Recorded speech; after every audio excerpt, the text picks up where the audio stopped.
আন্দোলন যদি করতে হয় দিল্লি গিয়ে করো।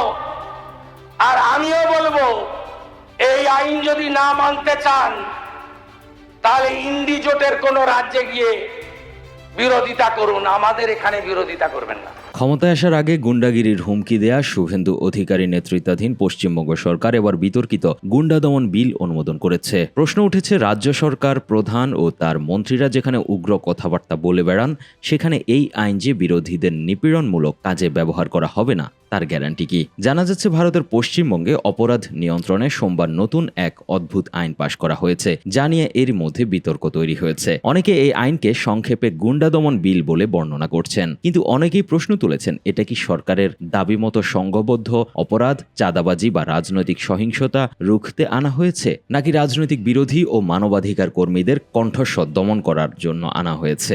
নগদ নিয়ে এলো হার না মানা হার অফার। সর্বনিম্ন 10,000 টাকা রেমিটেন্স নগদে পাঠালে থাকছে স্বর্ণের হার জেতার সুযোগ। বিধানসভায় সোমবার কণ্ঠভোটে পাশ হয়েছে the West Bengal public safety and control of anti social activities bill 2026, যা ভারতে সংক্ষেপে গুন্ডা দমন বিল নামে ব্যাপক পরিচিতি লাভ করেছে।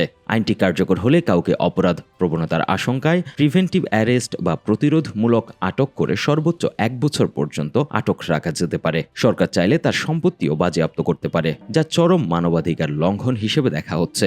আইনের আওতায় তৈরি অ্যাডভাইজরি বোর্ড আটক হওয়া ব্যক্তির বক্তব্য শুনতে পারেন, তবে বিশেষ ক্ষেত্র ছাড়া ওই ব্যক্তি আইনজীবীর মাধ্যমে বোর্ডে প্রতিনিধিত্ব করার অধিকার পাবেন না। বোর্ড যদি অনুমতি দেয় তবেই আইনজীবী ওই ব্যক্তির প্রতিনিধিত্ব করতে পারবেন। তার মানে দাঁড়াচ্ছে, সরকার চাইলেই কাউকে অনুমতি না দিয়ে অনির্দিষ্টকালের জন্য আটক রাখতে পারে। নতুন বিলের এই সমস্ত বিষয়কে ঘিরেই তৈরি হয়েছে বিতর্ক।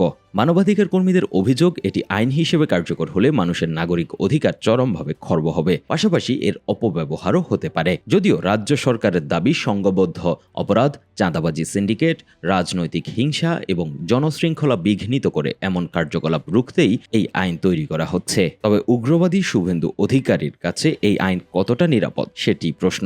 বিরোধীদের পাল্টা অভিযোগ, এই আইন পুলিশ প্রশাসনের হাতে অতিরিক্ত ক্ষমতা তুলে দিতে পারে, রাজনৈতিক প্রতিহিংসার জন্য এর অপব্যবহার হতে পারে। বিজেপি শাসিত উত্তরপ্রদেশ, গুজরাট, তামিলনাড়ু এবং মহারাষ্ট্রে অনুরূপ আইন আছে বলে জানা যাচ্ছে। এদিকে সোমবার পশ্চিমবঙ্গ বিধানসভায় এই আইনের উপর ভোটাভুটির সময় বিরোধীদের একাংশ ওয়াকআউট করে, কেউ কেউ ভোটদানে বিরত থাকে এবং একাংশ এর বিরুদ্ধে ভোট দেন।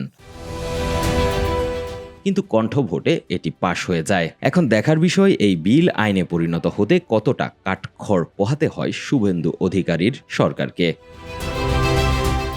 News desk, 21 television.